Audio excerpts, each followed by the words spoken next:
Assalamualaikum warahmatullahi wabarakatuh.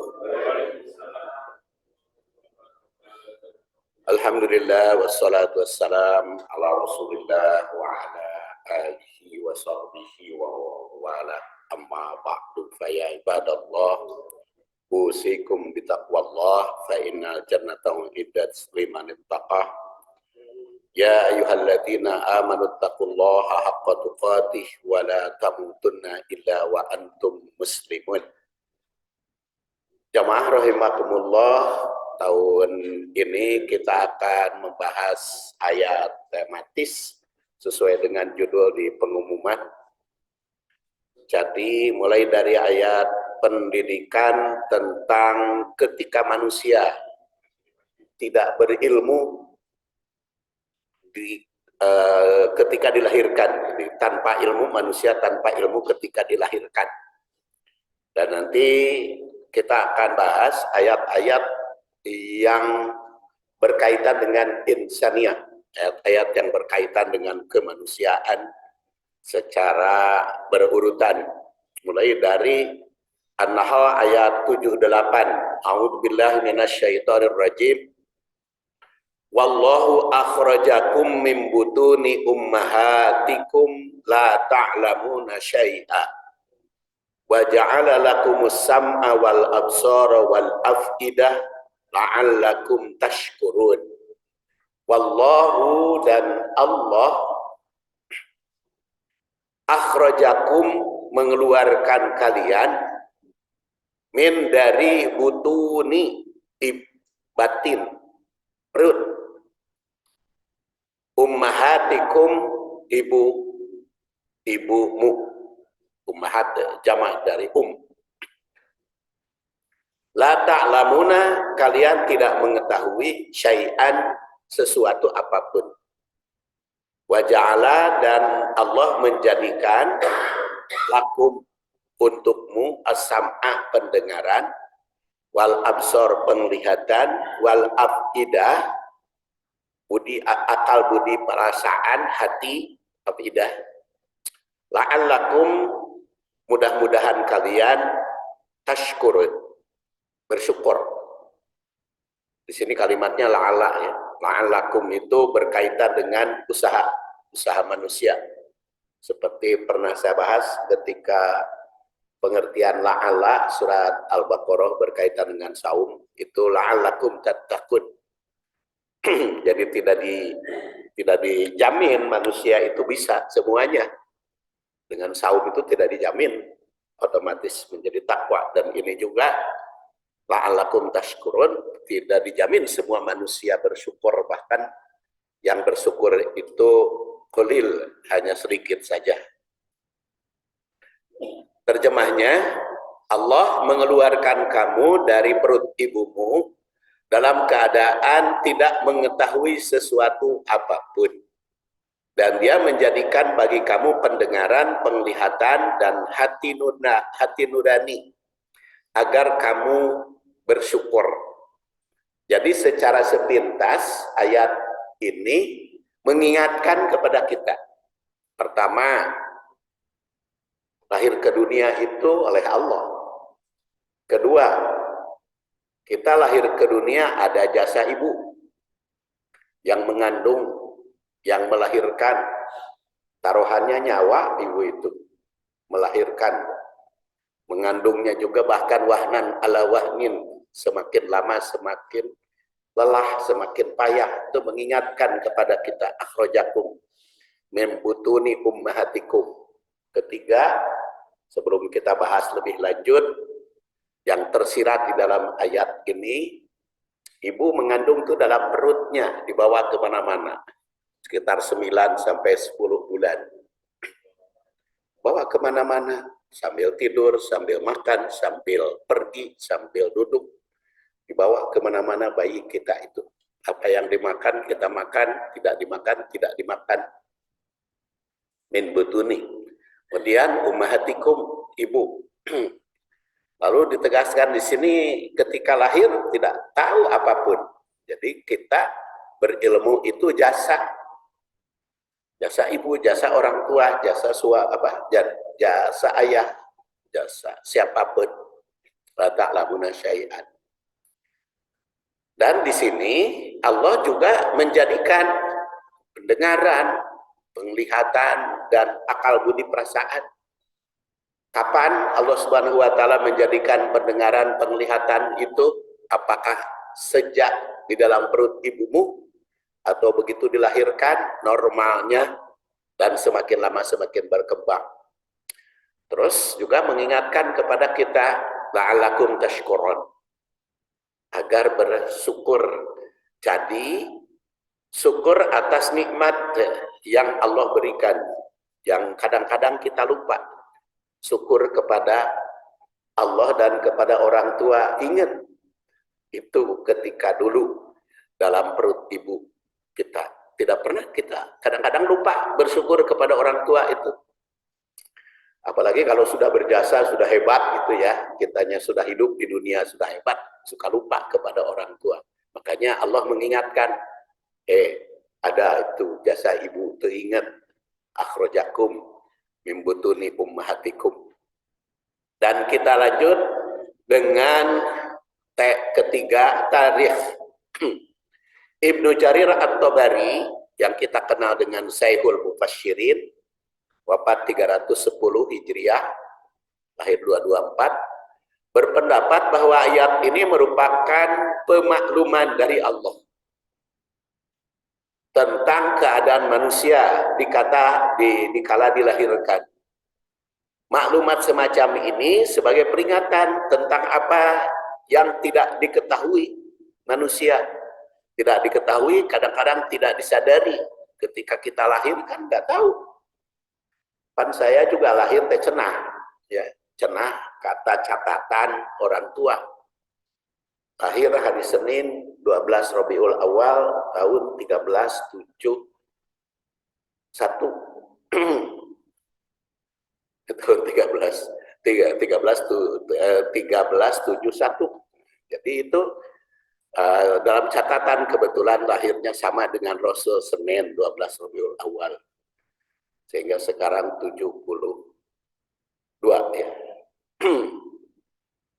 Itu katanya, kata orang tua di dalam catatan. Dulu mah ketika masuk sekolah saya tidak tahu lahir itu ditanya oleh guru, lahir bukan teuing jam sabaraha teu inget berarti aya akte kelahiran. Kapanggih sote geus umur 60 tahun, oh geuning ieu aya catatan orang tua teh dina kitab. Dan tidak ada surat nikah dulu mah ditulis teh dina kitab. Kitab yang suka diaji ditulis di situ. Jadi dari kakak yang pertama ditulis dalam kitab tanggal lahir. Itu suka lupa. Jadi sekarang baru sadar. Maklumat dari orang tua. Sebenarnya manusia itu tidak punya pengetahuan tentang apapun, walaupun tentang kelahiran dirinya sendiri, tidak tahu. Dan tidak mampu berpikir pada saat itu. Serta tidak bisa membenarkan antara yang salah dan yang benar, antara yang baik dan yang buruk. Allah Subhanahu wa taala yang memberi pengetahuan, kepada manusia melalui fasilitas yang diberikan padanya, ya seperti tadi sam'a, pendengaran, absor, penglihatan,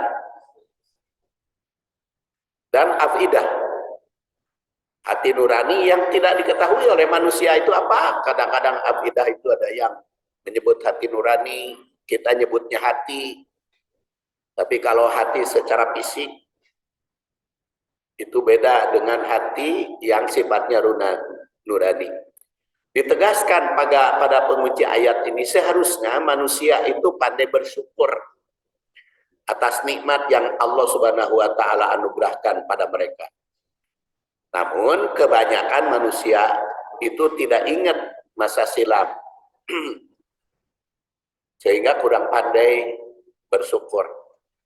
Makanya kalau kita perhatikan ayat-ayat Al-Quran itu lebih banyak bersyukur kita itu.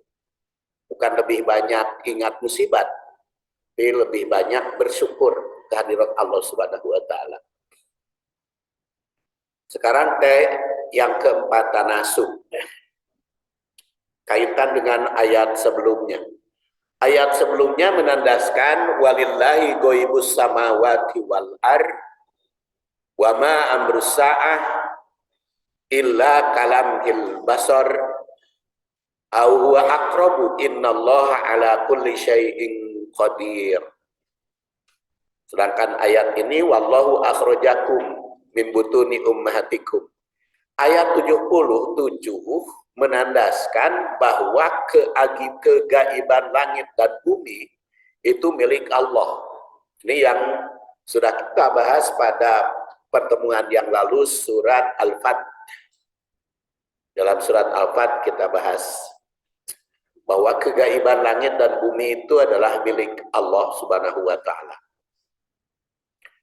Jadi itu ayat 77 juga ditandaskan. Ayat selanjutnya menandaskan bahwa manusia tidak memiliki pengetahuan apapun dikala dilahirkan. Bujang-bujang gaib, lahir aja nggak tahu manusia itu ketika dilahirkan. Nah, keterkaitannya setiap manusia mesti sadar atas kelemahan dan kekurangan dirinya. Kekurangan diri masa lalu. Hanya Allah yang memiliki pengetahuan segala.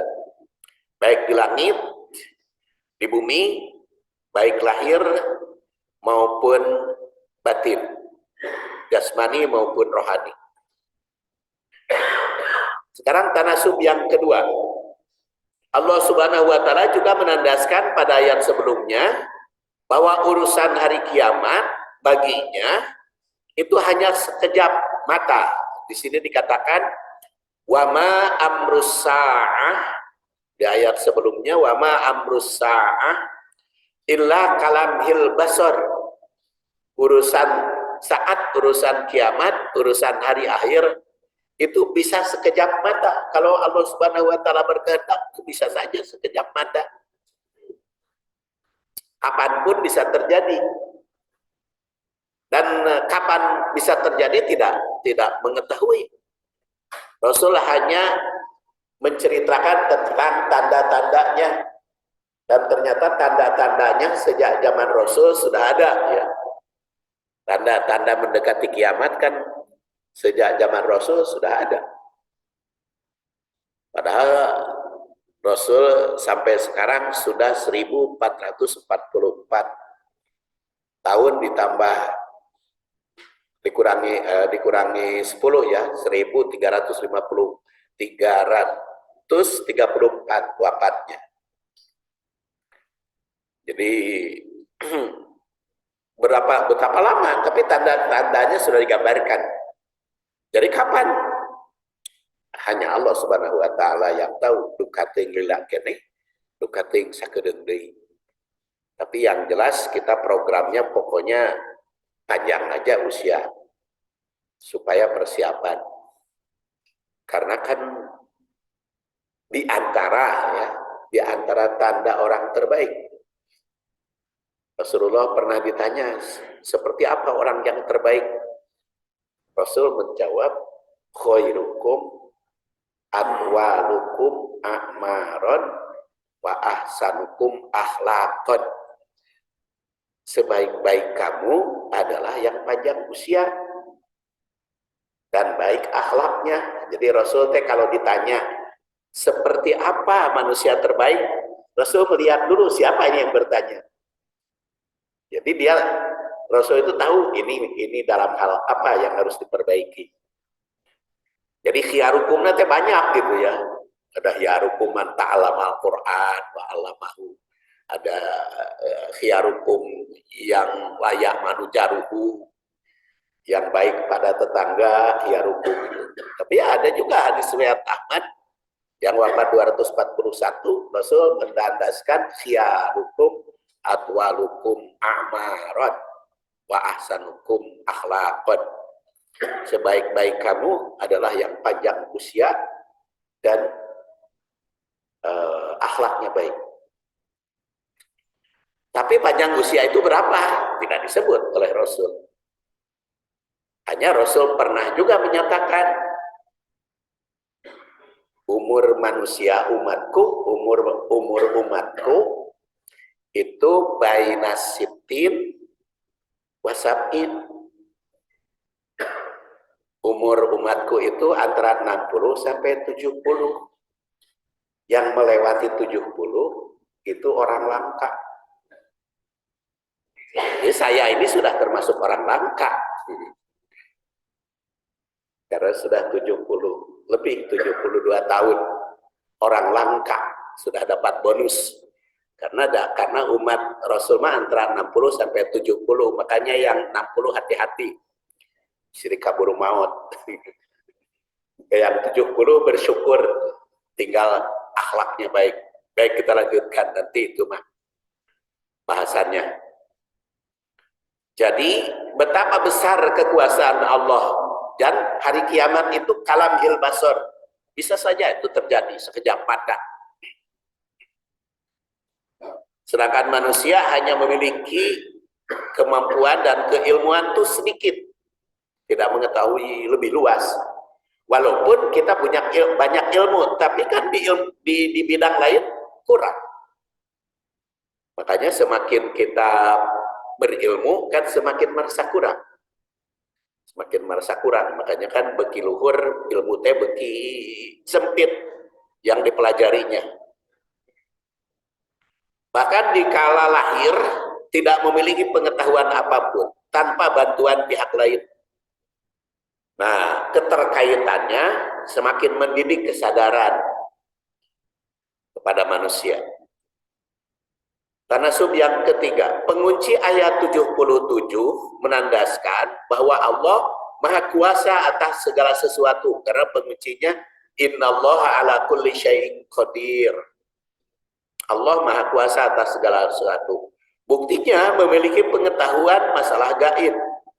Baik yang di langit maupun di bumi, kita tahu memang masalah bumi, tapi hanya lahiriahnya saja. Kita tahu masalah langit, belajar astronomi dan sebagainya, tapi hanya lahirnya saja. Gaibnya tidak tahu. Termasuk pula di dalamnya urusan kiamat, yang bisa sekejap mata itu di bawah kekuasaan Allah. Ayat berikutnya membuktikan kekuasaan Allah dalam urusan manusia yang sebelumnya tidak mengetahui apapun, kemudian memberi fasilitas hingga mampu dan berpengetahuan secara luas. Jadi mengingatkan kekuasaan Allah, bahwa Allah Subhanahu wa taala Maha Kuasa dalam segala hal. Tanasub yang keempat, setelah ayat sebelumnya menandaskan bahwa yang gaib di langit dan bumi milik Allah, maka pada ayat berikutnya salah satu contoh yang gaib. Apa?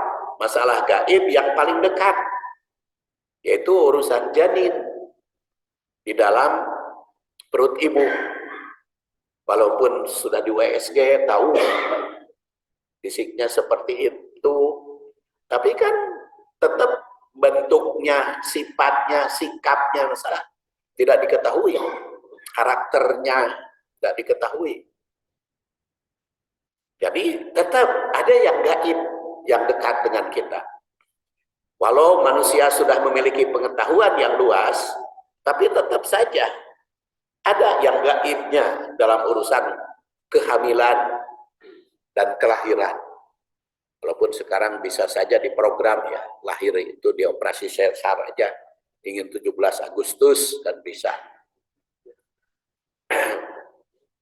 Kemudian tanasub yang kelima, manusia jangankan urusan gaib yang jangkauannya seperti hari kiamat yang terjadi bisa sekejap mata, sebagaimana ditandaskan pada ayat sebelumnya. Urusan kandungan pun sedikit pengetahuannya. Oleh karena itu, bagaimanapun banyak ilmu yang didapat, jangan menjadikan sombong.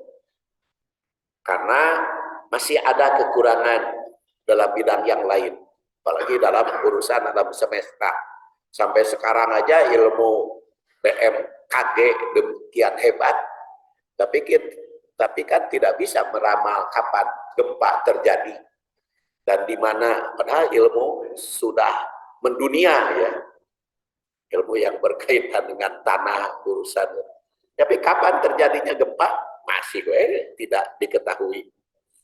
Walaupun ilmu sudah demikian hebat, jadi adalah yang gaibnya kalamhil basor itu tanasub. Sekarang tahlil tafsir. Wallahu akhrajakum min butuni ummahatikum. Di sini wallah menunjukkan kekuasaan Allah yang tidak terbatas, memiliki dan mengetahui segala yang lahir maupun gaib. Seperti dikemukakan pada ayat sebelumnya, Allah Subhanahu wa taala jika berkehendak pasti bisa kalamil basar. Cukup satu kali saja. Dan di dalam berbagai ayat kun fayakun. Tapi kun itu fi'il amr, kun jadilah, fayakun. Fayakunnya fi'il mudhari. Fi'il mudhari mah bisa lilakene, bisa sekejap saat itu juga, bisa terlambat, bisa cepat gitu fayakun, karena itu fi'il mudhari. Fi'il mudhari itu waktunya tidak tertentu. Jadi kun fayakun teh bisa saja dipahami begitu kun teh jol legedeg seperti penciptaan Nabi Adam itu kan kun fayakun, tapi kan tengah belegedeg langsung, tapi melalui proses itu kun fayakun. Tapi itu terbatas bagaimanapun Allah Subhanahu wa taala. Allah Subhanahu wa taala juga jika berkehendak cukup satu kali ucapan dan jadi, bisa saja jadi sekejap mata. Tapi karena Allah Subhanahu wa taala selalu mengikuti ukuran, aturan yang dia buat sendiri gitu. Jadi Allah Subhanahu wa taala berkuasa apapun, bagaimanapun bentuknya, tapi dia sendiri punya aturan ukuran qadar. Jadi ukurannya ada. Jadi Allah tuh taat kepada aturan yang dia sendiri buat, walaupun dia berkuasa untuk berbuat yang tidak sesuai dengan aturan. Tapi ukuran segalanya itu ditetapkan oleh Allah Subhanahu wa taala. Dan di situ dikatakan firman-Nya, inna kulla syai'in khalaqnahu biqadar. Inna sesungguhnya kami kulla syai'in segala sesuatu khalaqnahu kami ciptakan biqadar dengan ukuran, sesuai dengan ukuran. Wa ma amruna illa wahidah kalamhil basar. Perintah kami ketika menghendaki sesuatu hanya dengan perkataan sekali saja itu bisa kalamhil basar, seperti sekejapan mata. Jadi jelas bahwa Allah Subhanahu wa taala itu memiliki kekuasaan dalam segala hal, tapi selalu menggunakan ukuran sesuai dengan yang telah ditetapkan. Seperti takdir kepada manusia sesuai dengan ukuran, pengetahuannya sesuai dengan ukuran Allah Subhanahu wa taala ciptakan. Karena la ta'lamuna syai'a, ilmu masing-masing itu punya ukurannya oleh Allah. Nah, ukurannya sesuai dengan usaha manusia dan kehendak Allah Subhanahu wa taala. Jadi dengan ditetapkan olehnya, pangkal ayat ini mengingatkan manusia diciptakan dan dikeluarkan Allah sesuai ukuran. Jadi bagaimana Allah melahirkan, mengeluarkan manusia dari perut ibu yang begitu lelah, mundar-mandir ke rumah sakit, kemudian waktu melahirkan juga jerih payah, wahnan ala wahnin. Itu tadi diingatkan oleh Allah, wahnan ala wahnin. Ibu teh lemah, semakin capek. Allah mengeluarkan anak manusia dari perut ibunya sesuai ukuran. Walau dia memiliki kekuasaan untuk satu ucapan, sekejap mata itu pasti jadi. Tapi Allah mengikuti ukuran. Ingat, setiap umat pada asal mulanya ke dunia, khususnya ketika dilahirkan. Ditegaskan di sini, wallahu akhrajakum. Allah yang mengeluarkan kamu mimbutuni dari perut atau rahim, kandungan ummahatikum, ibu kamu. Perkataan butun itu merupakan bentuk jama dari batnun, batin. Makanya di Indonesia ada istilah lahir batin. Lahir itu dohir, karena do itu suka dibaca L kan oleh Indonesia. Dohir jadi lahir, duhur jadi lohor, fardu jadi perlu. Itu do itu suka dibaca L. Jadi dohir jadi lahir. Rahim berada dalam perut wanita, karena pria tidak memiliki rahim. Walaupun yang sudah ganti kelamin, rahim mah nggak bisa dipasang. Belum lagi di samping lahir, di samping rahim ada sulbi, ada taroib. Laki-laki punya sulbi, perempuan punya taroib. Di mana tempatnya? Walau alam, masih gaib. Tapi dalam surat dalam Al-Quran katakan ada sulbi, ada taroib. Laki-laki punya sulbi, perempuan punya taroib. Sulbi dan taroib dipertemukan ketika gaul suami istri, maka menjadi janin. Itu proses qadar ciptaan Allah Subhanahu wa taala, biqadar, ukuran-ukurannya. Dan ternyata manusia juga ada yang tidak bisa menjangkau. Jadi walaupun operasi kelamin laki-laki jadi perempuan laki-laki, kelaminnya aja yang bisa diubah, tapi rahim taroibnya nggak bisa. Taroibnya, karena perempuan punya taroib nggak bisa itu. Laki-laki punya sulbi nggak bisa. Sampai sekarang, walaupun ilmu pengetahuan sudah hebat, makanya la ta'lamuna syai'an. Menurut An-Nasafi yang wafat 710 Hijriah, ummahat itu dibaca immahat kadang-kadang. Dikasrohkan hamzahnya. Itu merupakan bentuk jama' dari ibu. Kadang-kadang immahat, kadang-kadang ummahat, pembaca. Tapi saya tidak menafsirkan dari sudut bacaan. Saya lebih banyak dari tanasub, tafsir, takwil, dan tatbik. Lebih banyak ke situ arahannya. Dari sudut bacaan qiraah sam'ah, saya tidak menafsirkan tentang itu. Karena urusannya Syekhul Islam itu. Yang ngurus itu. Jadi tafsir bacaan Al-Quran sesuai dengan qiraah sam'ah. Dia menyusun tafsir. Berdasar beda bacaan itu Syekhul Islam yang bikin. Jadi saya tidak dari situ. Dan lebih banyak takwil dan tatbik. Pembagian tugas ya sesuai dengan kemampuan masing-masing. Immahat adalah ummahat. Nanti tanya ke Syekhul Islam. Kalau apa bedanya immahat dengan ummahat? Apa bedanya wadduha dengan wadduhe? Apa dengan haytalak? Hatalak, jadi banyak bacaan ya qiraah sam'ah. Dan itu ditegaskan dalam kalimat ini, manusia dilahirkan dari rahim sang ibu agar ingat pada masa kecil, masa dilahirkan. Ingatlah kelahiran itu ada pertolongan Allah. Tanpa pertolongan Allah nggak bisa. Walaupun melalui dokter, melalui bidan, melalui apapun. Dan ternyata kemarin itu ada yang digendong berapa kilometer ditanggung ya, bukan digendong, ditanggung. Tapi sudah sampai ke puskesmas, ditanggung lila-lila, bayinya dan ibunya juga meninggal kemarin. Jadi kadang-kadang seperti itu. Seperti ibu saya dulu ketika melahirkan adik saya yang kedua.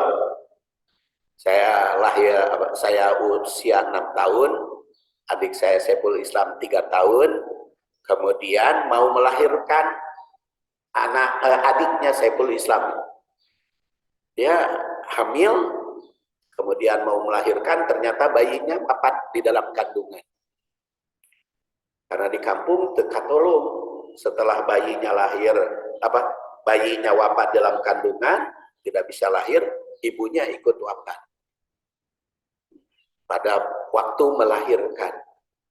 Jadi walau akhrajakum min butuni ummahatikum, mengingatkan saya ketika ibu saya meninggal ketika melahirkan. Meren ketika melahirkan saya juga begitu payahnya, begitu repotnya. Walaupun saya tidak merasakan melahirkan, tapi begitulah, ingat dia. Ingatlah, kelahiran itu pertolongan Allah yang melalui berbagai jasa yang sehat, baik dokter, bidan, ataupun paraji, bahkan keluarga, yang semua itu hakikatnya dari Allah. Manusia hingga dewasa itu mesti sadar bahwa hidupnya atas jasa pihak lain. Paling utama adalah sang ibu, yang mengandung semakin lama semakin lemah, wahnan ala wahnin. Kemudian menyusunya hingga 2 tahun. Ingat, kasih sayang ibu hingga dewasa tidak boleh dilupakan. Apalagi kalau ibu sudah lanjut usia.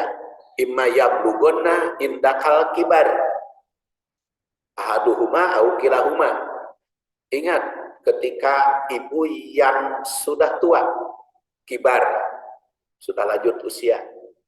Kadang-kadang kan kalau ibu sudah lanjut usia mah suka bikin pusing ya kepada anaknya. Ingat, kalau kita pusing oleh ibu, baheula ge kamu bikin pusing ibu. Saya punya mertua ya, karena ibu sudah wafat terlebih dahulu. Mertua masih hidup sampai sekarang, umurnya 90 tahun lebih. Yang kena gempa kemarin itu katinggang tapi henteu amruk, jadi kahalangan pulamari. Ditolong pertolongan Allah, jadi diangkut oleh anaknya. Bahwa saya mau ke Bandung. Di Bandung, hayang ngalongok kan itu. Bahwa kan itu ngalongok tempat gempa. Ke tempat gempa balik deui. Ke Bandung balik deui. Jadi itu kadang-kadang istri saya tuh, aduh, kumaha Pak, geuninganan kieu ibu teh. Ya, saya bilang, kamu juga dulu ngarepotkeun ibumu itu seperti kamu itu sekarang kamu kan repot ini ngurus ibu. Nah, kamu juga dulu ketika kecil gitu ngandung ribu. Jadi itu diingatkan ya. Diingatkan kita ibu itu indakal kibar. Makanya konsekuensinya juga pala takullahuma uf. Satu nada saja dikanyerieun ulah. Saja itu satu nada kepada ibu. Jangan sampai sekali-kali apabila sudah lanjut usia. Ingat itu wahnan ala wahnin. Dan Sayyid Qutb itu yang wafat 1386 mengaitkan kalimat ini dengan ayat sebelumnya yang berbicara bahwa kegaiban milik Allah, maka urusan janin itu sebagai bukti kegaiban yang sangat dekat dirasakan. Janin dalam rahim ibu kalau diketahui melalui berbagai fasilitas, tapi kesempurnaan hingga lahir itu urusan gaib. Innallaha indahu ilmus sa'ah wa yunazzilul ghais wa ya'lamu ma fil arham wa ma tadri nafsun ma taksibu gadan wa ma tadri nafsun bi ayyi ardin tamut innallaha alimun khabir. Sungguhnya di sisi Allah ilmu sa'ah, ilmu ada ilmu kiamat atau ilmu hari akhir. Kemudian wa yunazzilul ghais, urusan menurunkan hujan. Wa ya'lamu ma fil arham, dia tahu apa yang ada di rahim. Wa ma tadri, dan kamu tidak tahu nafsum ma qad mada taksibu godan, apa yang diperbuat hari esok. Wa ma tadri nafsun bi ayyi ardin tamut, tidak tahu di mana mati. Innallaha alimun khabir, Allah maha mengetahui lah, maha waspada, maha mengetahui segalanya. Di sini dikatakan ada 5 hal yang ilmunya di sisi Allah. Bisa saja diketahui manusia oleh sebagiannya. Pertama adalah hari kiamat. Itu di sisi Allah kapannya terjadi. Kedua, urusan turun hujan. Urusan turun hujan bisa diramal oleh manusia, bisa saja, tapi hakikat turunnya kapan terjadi, lebatnya seperti apa, banjirnya seperti apa, tetap tidak diketahui manusia. Ada yang tidak diketahui. Terus urusan turun hujan. Kemudian apa yang ada di dalam rahim atau janin. Di situ dikatakan ya'lamu ma fil arham, Allah Subhanahu wa taala ma fil arham.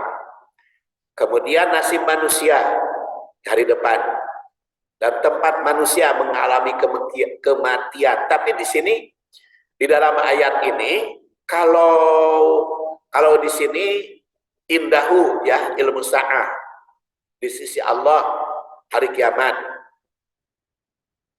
Jadi di sisi Allah. Jadi Allah yang Maha tahu. Tetapi di sini disebut indahu ilmu sa'ah. Allah memiliki, tapi bisa diketahui manusia karena indahu. Terus yunazilul ghais, turun hujan diketahui manusia, di ramal tadi. Beda dengan nafsun ma taksibu godan. Di sini tandaskan wa ma tadri, tidak diketahui olehmu apa yang diperbuat hari esok. Nah itu mah tidak diketahui oleh manusia, makanya kalimatnya beda antara indahu ilmu sa'ah. Jadi bukan berarti yang 5 itu kedudukannya sama. Jadi kalau yang hari kiamat urusan turun hujan, apa yang ada di dalam rahim, indahu, hakikatnya dari Allah.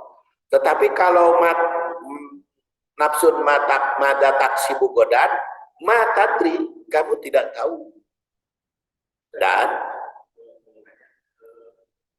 apakah kegaiban itu makin jadi tahu dengan misalnya zaman dulu mungkin kita ketika mengandung kan kita tahu kasih atau perempuannya, tapi dengan pengetahuan bersama ini kan sebelum lahir pun kita bisa tahu oh ini pak dia perempuan. Nah, apakah kegaiban itu akan seperti itu? Ya, makanya di sini dikatakan kalau yang ilmu sa'ah ya, kemudian yunazilul ghais dan mapil arham, yang 3 ini disebutnya indahu. Jadi hakikatnya dari Allah. Tapi tidak disebut kamu tidak tahu.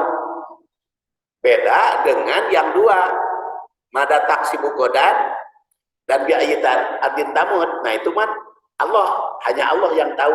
Tapi dari 5 itu yang 3 mah bisa diketahui sebagiannya oleh manusia.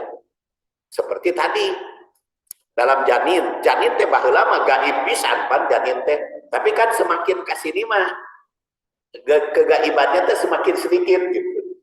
Janin itu. Tong masalah janin atuh baheula mah tin dan caitun we gaib bagi Indonesia. Sekarang kan jadi lahir gitu. Jadi diketahui betul itu.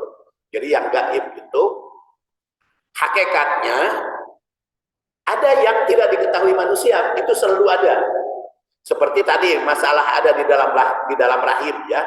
Sekarang sudah tahu kelaminnya laki-laki atau perempuan, berapa kilo di dalamnya kan sudah bisa diketahui ya. Kapan bisa lahir itu kan bisa dipercepat, bisa diperlambat. Bahkan kalau melahirkan di rumah sakit lah cina dokter bisa sumping gitu kan. Ketika anak saya, menantu saya waktu itu mau melahirkan, lah cina dokter. Cek ibu nanti tong nungguan dokter lahir we baru dikeluarkan itu oleh bidanku. Jadi kadang-kadang bisa diatur seperti itu. Jadi yang gaib itu semakin lama semakin berkurang, tidak diketahuinya, semakin bertambah. Tetapi tetap masih ada yang gaibnya, yang hakikatnya sama sekali. Seperti tadi hujan itu kan dulu nama gaibnya turun dari langit tapi kan sekarang mah bisa BMKG nyebut sekitar jam sekian lah hujan di sekitar itu. Tetapi kan pada hakikatnya tetap aja ada yang gaib, ada yang diketahui. Yang sekarang belum diketahui itu tentang gempa, kapan terjadi. Namun gempa bisa terjadi diramalkan gampang, orang tarurun gelar yang gempa. Gempa di Tangkuban Parahu turun gelar ke handap Karung Bandung gitu ka Santosa kan bisa begitu. Nanti geus anggeus naik deui ka luhur. Tapi kan tidak diketahui, jadi derwe. Jadi itu yang gaibnya tetap ada gitu. Tapi semakin lama semakin berkurang karena pengetahuan manusia itu semakin bertambah. Tapi ingat la ta'lamuna syai'a, ketika lahir matanya orang naon. Makanya yang keempat, yang kelima mah pakai kalimat matadri. Manusia tidak tahu yang keempat, yang kelima. Makanya jangan merasa tahu tentang 5 hal ini walau ada pengetahuan sedikit tentang janin dalam rahim. Semakin lama semakin tahu. Turun hujan. 5 hal ini tidak bisa diketahui secara pasti oleh manusia karena hanya Allah yang tahu. Jadi akhrajakum min butuni ummahatikum itu pengetahuan Allah yang pasti. Manusia memiliki keterbatasan dalam hal itu. Walau alat sudah lengkap, pengetahuan sudah berkembang, kemampuan manusia semakin maju, tetap saja urusan dalam rahim tidak bisa diketahui segala-galanya. Segala-galanya tetap tidak diketahui. Kan apakah manusia itu jadi idiot atau tidak, tetap dokter juga sampai sekarang belum tahu. La ta'lamuna syai'a. Kita kutip lagi pendapat Al-Qurtubi sekarang yang wafat 671. Mengutip 3 pendapat tentang la ta'lamuna syai'a. Pertama, tidak mengetahui sesuatu, utamanya tentang perjanjian manusia dalam rahim. Hakikatnya seperti apa? Nanti kita bahas surat Al-A'raf 172. Kan berangkai ke sana. Dengan Allah masalah tauhid hakikatnya seperti apa dan jauh dari musyrik. Kedua, tidak mengetahui tentang apa yang telah ditetapkan Allah, masalah kebahagiaan atau kesengsaraan. Apakah bahagia, apakah sengsara kita hidup itu? Bahkan kadang-kadang ada yang sejak muda baik gitu, akhlaknya hebat, perjuangannya baik akhlak kepada Allah maupun akhlak kepada manusia, tapi di masa tua stres, sehingga ada yang naudzubillah sampai bunuh diri di masa tua. Kita tidak tahu urusan itu. Ada yang pemudanya jahat, tapi di masa tuanya baik, kan itu tidak diketahui. Apakah itu ketetapan Allah sudah tersirat di Lauh Mahfuz, ataukah memang berkaitan dengan manusia gaib? Urusan gaib itu mah punya hak nama Allah Subhanahu wa taala. Yang penting kita mah semakin baik semakin panjang usia harus semakin baik. Itulah ya rukum atau alukum a'maron, panjang usia. Jadi panjang usia teh bagus, makanya kudu usaha dah agar usia itu semakin panjang. asal semakin lama semakin baik. Kemudian 3, tidak mengetahui tentang sesuatu yang bermanfaat atau manfaat manusia dalam kehidupan. Itu tidak diketahui, kata Al-Qurtubi. Jadi la ta'lamuna syai'atnya minimal 3 yang tidak diketahui. Bisa juga bermakna umum, karena la ta'lamuna syai'a itu berarti kalian tidak mengetahui apapun ketika dilahirkan. Bisa juga la ta'lamuna syai'a itu mengandung makna tidak punya pengetahuan tentang apapun, sedikit pun. Atau ketika dilahirkan bayi itu pengetahuannya kosong, bahkan tidak memiliki kemampuan. Inilah salah satu perbedaan dengan binatang, yang ketika dilahirkan ada yang memiliki kemampuan, begitu gubrak lahir ada yang bisa makan langsung. Binatang mah seperti ayam gitu ya, ayam mah bisa, tapi beda dengan tikus gitu, dicurut dilahirkan lemah. Beda dengan burung mah antara burung dengan ayam beda. Kalau ayam mah begitu dari telur bisa lompat, kalau burung mah itu bisa nanaon, masih dihuapan. Jadi itu macam-macam. Nah, tapi manusia mah kosong pisan. Ketika dilahirkan deh itu bisa nanaon pisan.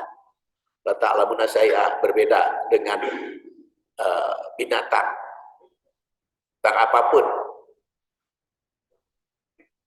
Jadi tapi kosong teh bukan bagaikan kertas putih. Tapi dia ada potensi manusia itu karena sam'a wal absor wal afidah dia. Ya, dan ternyata manusia itu ada tabiat, ada fitrah.